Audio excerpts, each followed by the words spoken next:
काय बालमित्रांनो, कशा आहात? मजेत आहात ना सर्वजण? हो, मला माहिती आहे तुम्ही सर्वजण घरामध्ये मजेतच आहात. काल मी तुमच्यासाठी ध्येय कसं निश्चित करावं यावर पहिला व्हिडिओ पोस्ट केलेला होता. तुमच्या पालकांच्या मागणीनुसार आणि काही विद्यार्थ्याच्या मागणीनुसार माझी अभ्यास करत असताना मनाची एकाग्रता राहत नाही, ही समस्या माझ्या लक्षात आली. त्यामुळं आज मी तुमच्यासाठी आपल्या मनाची एकाग्रता कशी ठेवायची यावर नवीन व्हिडिओ घेऊन आलेलो आहे. कमी वेळामध्ये जास्तीत जास्त अभ्यास करण्यासाठी किंवा कोणतीही कृती अचूक आणि लवकर करण्यासाठी आपल्या मनाची एकाग्रता असणं खूप आवश्यक आहे. त्यामुळे नेमकी मनाची एकाग्रता म्हणजे काय, ती कशी ठेवायची किंवा आपल्या मनाची एकाग्रता कमी का होते याच्यावर आज मी तुमच्यासोबत चर्चा करणार आहे. बघा, आता मनाची एकाग्रता म्हणजे काय, तर एकाग्रता म्हणजे आपण जे ध्येय निश्चित केलं, आपण जे आपलं लक्ष्य निश्चित केलं किंवा एका दिवसाचा अभ्यास असो, जे आपल्याला आज पूर्ण करायचं आहे, साध्य करायचं आहे, त्यासाठी पूर्ण शरीराने मनाने स्वतःला झोकून देणे, आपल्या मनामध्ये ध्यानामध्ये नजरेमध्ये सगळीकडे आपलं साध्य आपलं लक्ष्य हेच असणे आणि ते पूर्ण करण्यासाठी 100% आपल्या शरीरानं आणि मनानं तयार असणं म्हणजेच आपल्या मनाची एकाग्रता होय. शरीरानं सुद्धा तयार असणं का, कारण आपला मेंदू हाच आपल्या शरीराला नियंत्रित करीत असतो. आपल्या डोक्यामधील मेंदू हाच आपल्या शरीराला चालवत असतो. त्यामुळं मनाची एकाग्रता ठेवण्यासाठी मनाबरोबर शरीराची सुद्धा क्षमता वाढविणं खूप आवश्यक आहे आणि ते वाढवण्याचं काम आपला मेंदू करतो. म्हणजेच एकाग्रता म्हणजे काय, जे तुम्ही तुमचं ध्येय निश्चित केलेलं आहे ते ध्येय पूर्ण करण्यासाठी, ते ध्येय साध्य करण्यासाठी जी तुमची शारीरिक आणि मानसिक क्षमता आहे त्या क्षमतेलाच एकाग्रता असे म्हणतात. मग अभ्यास करत असताना एकाच वेळी तुमच्या मनामध्ये वेगवेगळे विचार येतात. अभ्यास करत असताना तुमचं लक्ष त्या अभ्यासावर राहत नाही, ही एकाग्रता भंग होण्याची लक्षणं आहेत. मग असं का होत असेल, असं होऊ नये म्हणून काय केलं पाहिजे याचा आता आपल्याला येथे विचार करायचा आहे. तर सर्वात पहिल्यांदा एकाग्रता आपल्या मेंदूमध्ये कशी तयार होते, आपल्या मनामध्ये कशी तयार होते याच्यावर आपण थोडीशी चर्चा करूया. आपल्या मेंदूमध्ये विचाराची 2 केंद्र असतात. तुम्हाला बाजूच्या आकृतीमध्ये दिसतच असेल. एक पिवळ्या रंगामध्ये जे आहे, जे आपण लक्ष्य निश्चित केलं, जे आपण आपलं ध्येय ठेवलं ते गाठणारं हे एक विचाराचं केंद्र असतं. तर दुसरं आपल्या मानेच्या वर मेंदूच्या खालच्या भागामध्ये लाल रंगामध्ये जे दिसतं त्याला ॲमिग्डाला असं म्हणतात. ते भावनिक विचाराचं केंद्र असतं. असे आपल्या विचाराचे 2 केंद्र आपल्या मेंदूमध्ये असतात. एक बरोबर मध्यभागी हे तार्किक विचार करण्याचं, आपल्या ध्येयाचं, आपल्या नियोजनाचं, आपले विचार करण्याचं, आपल्या आत्मविश्वासाचं, आपल्या निर्णय क्षमतेचं हे जे केंद्र असतं हे आपल्या कपाळाच्या मध्यभागी असतं. तर भावनिक विचाराचं केंद्र हे मेंदूच्या खालच्या भागामध्ये ॲमिग्डाला हे असतं. मग या 2 विचाराच्या केंद्रामध्ये ओढताण सुरू असते. कशी, एकदा आपण काय विचार करतो, नाही मला हाच अभ्यास करायचा आहे, मला जास्तीत जास्त वेळ वाचन करायचं आहे, मला 1 तासामध्ये होमवर्क पूर्ण करायचा आहे, हा वारंवार विचार करतो. त्यामुळे आपण शरीरानं बसतो, त्यामुळे ठरल्याप्रमाणे आपण अभ्यास पूर्ण करतो.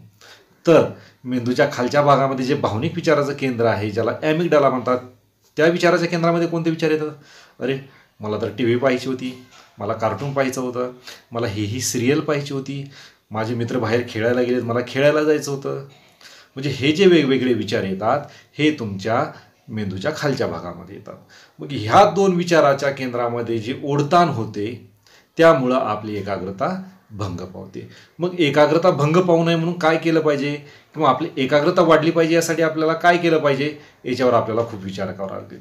बघा, सर्वात महत्त्वाचं मेंदूच्या वरच्या भागामध्ये किंवा कपाळाच्या मध्यभागी असणारं जे तार्किक विचार करण्याचं केंद्र आहे, जे आपलं लक्ष्य गाठण्याचं केंद्र आहे, त्या केंद्रामध्ये तुम्हाला जास्तीत जास्त विचार करावा लागेल जेणेकरून तुमच्या मनाची आणि शरीराची एकाग्रता वाढेल.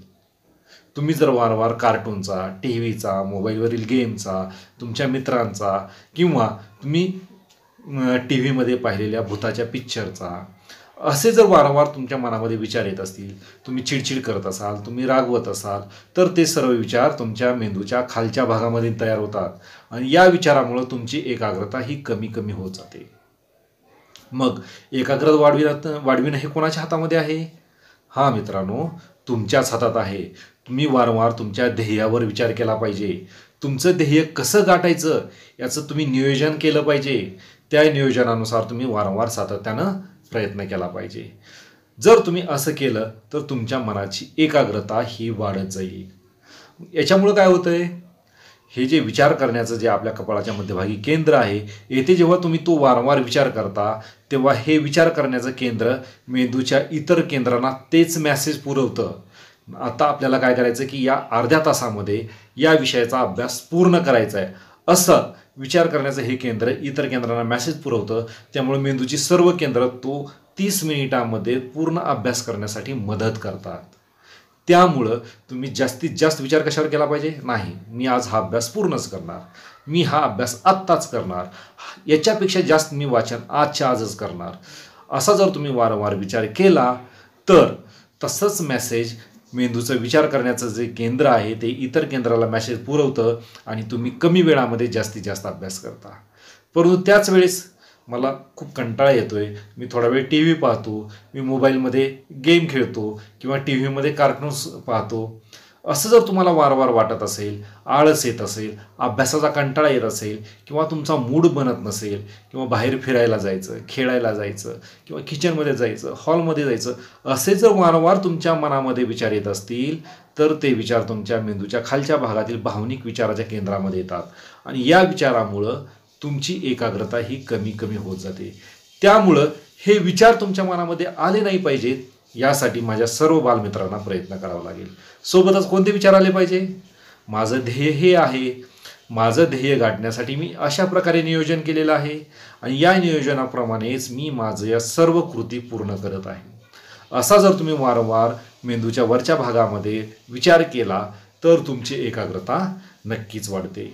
मग आता तुमच्या लक्षात आलं असेल, जर हे विचाराचे वरच्या भागातील केंद्र जर जास्त ॲक्टिव्ह राहिलं, मी जर त्या केंद्रामध्ये जास्त विचार केला तर माझी एकाग्रता वाढते. परंतु एकाच वेळी विचाराची दोन्ही केंद्र जर काम करायला तर काय होतंय? तुम्हाला व्हॉलीबॉल कसं खेळतात माहिती आहे ना, या ग्राउंडमधून त्या ग्राउंडमध्ये, त्या ग्राउंडमधून या ग्राउंडमध्ये.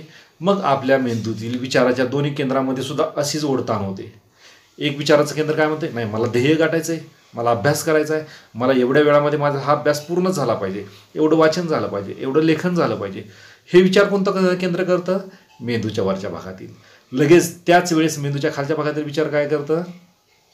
मला कार्टून पाहायचं आहे, मला मोबाईलवर गेम खेळायचं आहे, मला बाहेर फिरायला जायचं आहे, मला मित्रासोबत गप्पा गोष्टी करायची.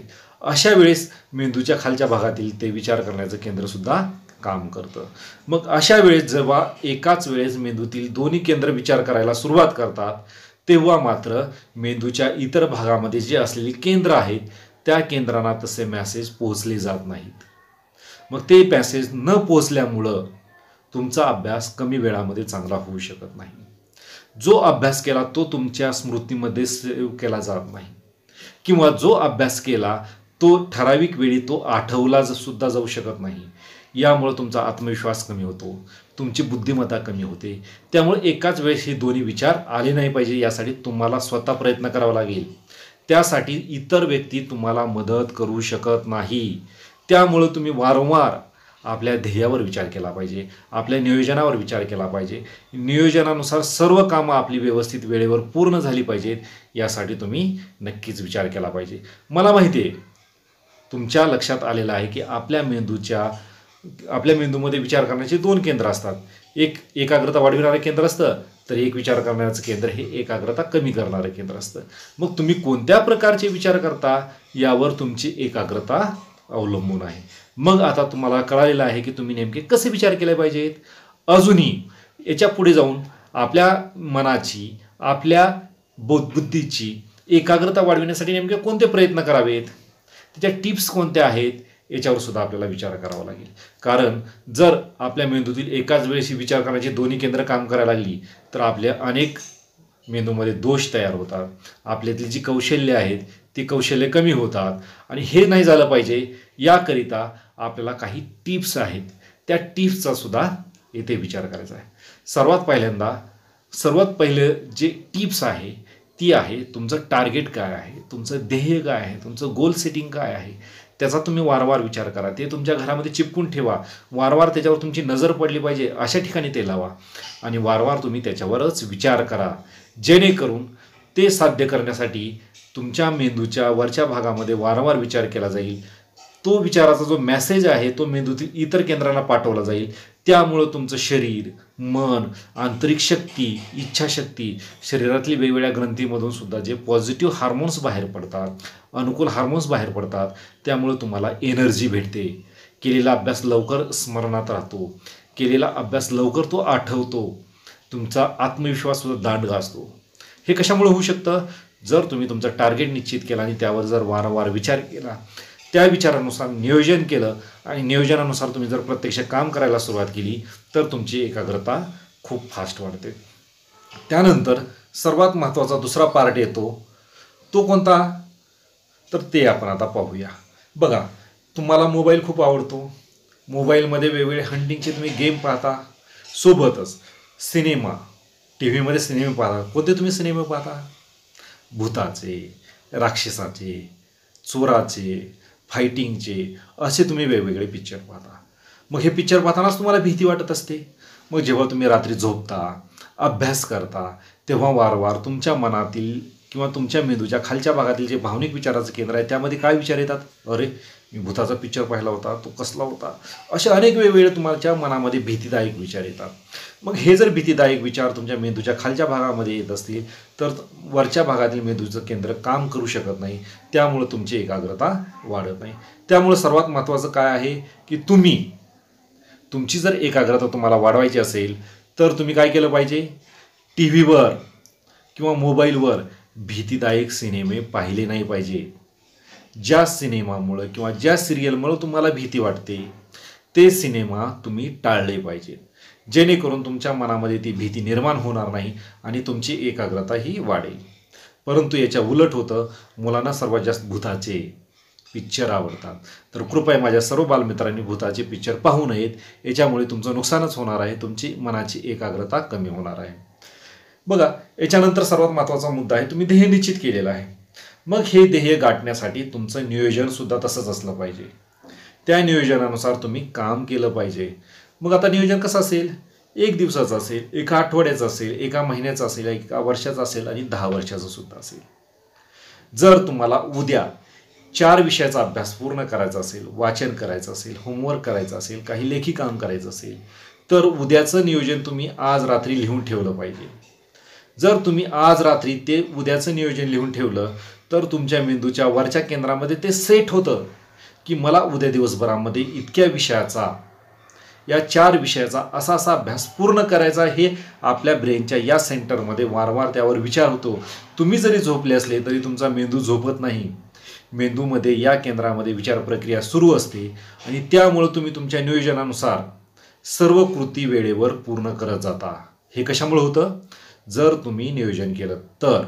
जर नियोजन केलं नाही तर एखाद्या विषयाचा किंवा 2 विषयाचा अभ्यास तसाच राहून जातो.